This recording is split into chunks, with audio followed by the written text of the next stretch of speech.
Imagine working your heart out for years, only to have your boss steal your biggest success, and then fire you with a smile on his face. That's exactly what happened to me. But instead of exploding in anger, I swallowed my pride, disappeared quietly, and planned something that would end his entire career. And when it happened, oh, it was glorious.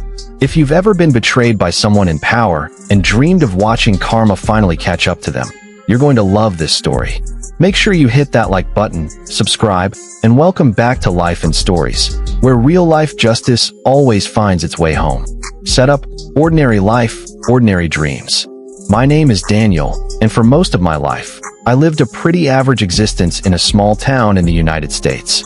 I wasn't rich, I wasn't famous. I was just a hard-working man trying to provide for my family. I worked as a real estate agent in a mid-sized agency. It wasn't glamorous, but it paid the bills and gave me hope for a stable future.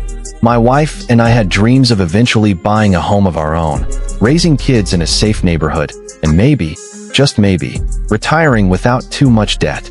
But there was one shadow looming over all of it: my boss, Frank. Antagonist development, the wolf in a suit. On the surface, Frank looked like the perfect boss. He had the charisma, the expensive suits, the fake smile that could sell ice to an Eskimo. To outsiders, he was respected, even admired. But those of us who worked under him knew the truth. Frank was greedy, manipulative, the kind of guy who would pat you on the back with one hand and stab you with the other. He had a simple rule: if you succeeded, he took the credit. If something went wrong, he made sure you took the blame. At first, I tried to stay under the radar. I told myself, just work hard, Daniel. Keep your head down, and maybe he'll notice. But notice he did, and not in the way I hoped. Conflict escalation, the breaking point.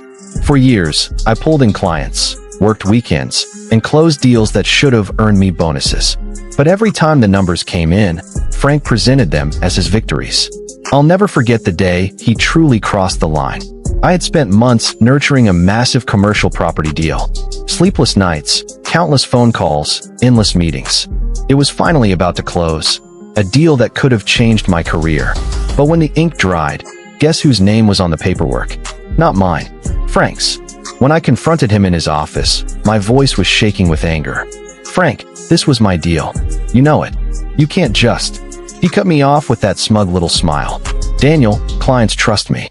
They don't even know who you are. Be grateful you still have a job. But he wasn't done. Within days, HR called me in. Frank had accused me of hiding commissions, of being dishonest with company money. The words hit me like a punch to the gut. Dishonest? Me? After everything I'd sacrificed? And just like that, I was fired. Walking out of that office, cardboard box in my hands, felt like the end of the world. I wasn't just unemployed. I was humiliated.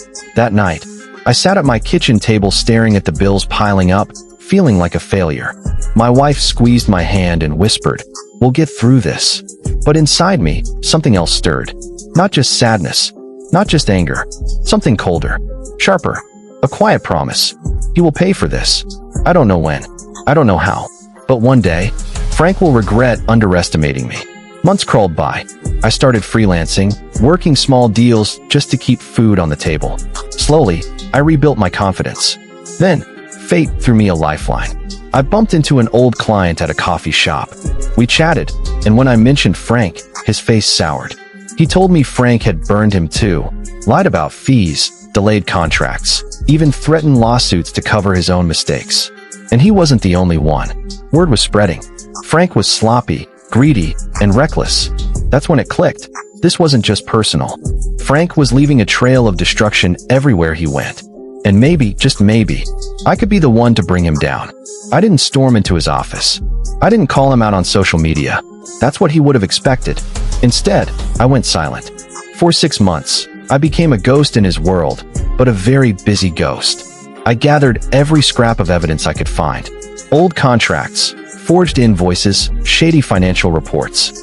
I talked to angry clients, recorded conversations, even traced the money he thought no one would ever find. Each piece was like a puzzle, and when it finally came together, it painted a damning picture.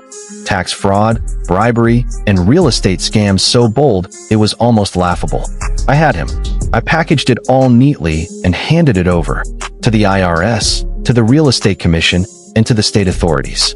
And then, I waited. Weeks later, the headlines exploded. Frank wasn't just under investigation, he was being swarmed. His company was shut down. His partners abandoned him. Clients sued him left and right. But the cherry on top? I sat in my living room, popcorn in hand, watching the evening news as Frank, the man who once smirked in my face, was led away in handcuffs. His once perfect hair was a mess, his expensive suit crumpled, his smug grin replaced with pure panic. That night, for the first time in months, I slept like a baby. Revenge isn't about shouting the loudest or striking the fastest. It's about patience, about waiting until the moment is perfect, when your enemy least expects it. Frank thought he had broken me. He thought I'd fade away into nothing. But what he never understood is that sometimes silence is the most dangerous weapon of all. And when I finally struck, I didn't just take my job back. I took his entire empire down with me. This, my friends, is proof that sometimes revenge served cold is the sweetest of all. Karma may be slow, but it never misses its mark. And sometimes, when people think they're untouchable, that's exactly when their downfall begins. If this story gave you chills, smash that like button and share your thoughts in the comments. What's the most satisfying revenge you've ever witnessed? Don't forget to subscribe to Life and Stories for more tales of justice, karma, and revenge served ice cold.